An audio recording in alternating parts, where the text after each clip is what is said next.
Ta parole, Seigneur, est vérité, et ta loi délivrance. Ta parole, Seigneur, est vérité, et ta loi délivrance. Rejetez tous les crimes que vous avez commis, faites-vous un cœur nouveau et un esprit nouveau. Ta parole, Seigneur, est vérité, et ta loi délivrance. Le Seigneur soit avec vous. Évangile de Jésus-Christ selon saint Matthieu.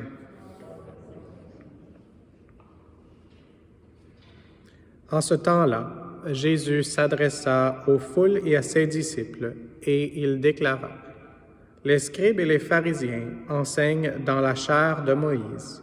Donc, tout ce qu'ils peuvent vous dire, faites-le et observez-le. Mais n'agissez pas d'après leurs actes, car ils disent et ne font pas.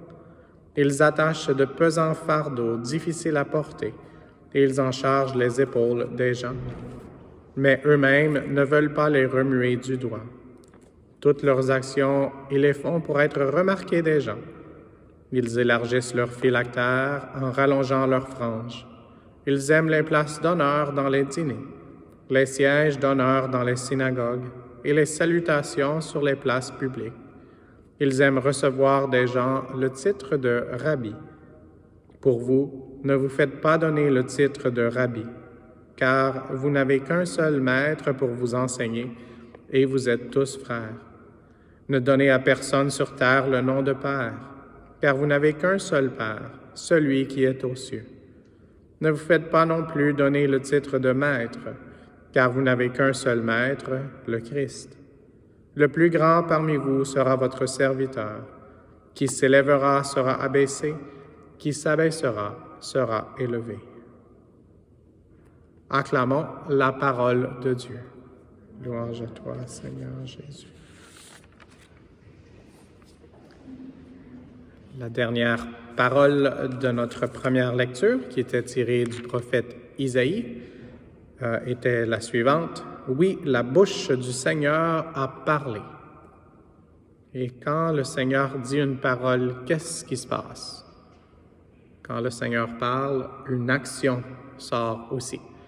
On dit en français d'une façon spéciale, la parole s'est fait chair, ou même on dit le Verbe s'est fait chair, parce que Jésus est venu, puis Jésus c'est un homme d'action, c'est un homme de beaucoup de contemplation aussi, de beaucoup de prière, mais même si on se réfère au livre de la Genèse, quand Dieu le Père a dit que la lumière soit, qu'est-ce qui s'est passé? La lumière fut. Et donc c'est pour ça que Jésus prêchait avec autorité, parce qu'il accomplissait dans ses actions ce qu'il disait par sa parole. Qui ici pourrait dire qu'il fait toujours ce qu'il dit? Juste Maman Marie, probablement, qui pourrait lever sa main. Pour nous, parfois, on essaye de faire des choses, et même Saint Paul disait « Je fais les choses que je veux pas faire, puis je fais pas les choses que je veux faire ». Donc, on est tous dans cette situation, parfois, d'essayer d'agencer nos paroles et nos actions. Et malheureusement, nous faillons à la tâche à tous les jours, probablement. Et c'est pour ça que le Seigneur veut nous relever. Et aujourd'hui, dans cette première lecture, d'une façon spéciale, le Seigneur nous appelait à nous purifier par la bouche du prophète Isaïe et par la bouche de Dieu lui-même. Et le Seigneur a dit, « Si vos péchés sont comme l'écarlate, ils deviendront aussi blancs que neige. S'ils sont rouges comme le vermillon, ils deviendront comme de la laine. » Et donc ça, c'est la parole de Dieu d'aujourd'hui. Alors demandons au Seigneur de nous aider par la puissance de l'Esprit Saint pour avoir le souffle. On a entendu dans l'homélie, pour ceux qui étaient à la messe du dimanche, prêchée par le diacre Gilles, le souffle. Parfois, il faut rattraper notre souffle ou demander le second souffle et le souffle de l'Esprit d'une façon spéciale. Donc, demandons au Seigneur de nous aider à être des leaders, comme on dit en bon français, à pouvoir être des leaders à la suite de Jésus pour que d'autres personnes puissent décider de suivre Jésus.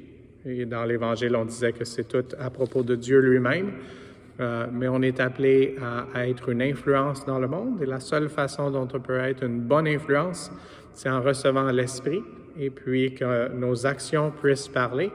Malheureusement, ce ne sera jamais aussi fort que les actions de Jésus, mais en nous rapprochant de sa croix, ça c'est l'action qui a parlé le plus fort, la croix de notre Seigneur Jésus qui nous a donné la vie en abondance, la vie éternelle au ciel, mais même ici sur la terre. Alors demandons la grâce, le courage, le souffle pour monter le mont Golgotha, pour monter vers Jérusalem, comme on le fait pendant notre carême, et d'une façon spéciale d'avoir une unité de vie, une unité entre nos paroles et nos actions, qu'elles soient un, et prions les uns pour les autres pour demander pardon au Seigneur et vraiment recevoir la grâce avec Maman Marie qui prie toujours pour nous, pauvres pécheurs, et qui prie pour qu'on reçoive le pardon maintenant et à l'heure de notre mort. Amen.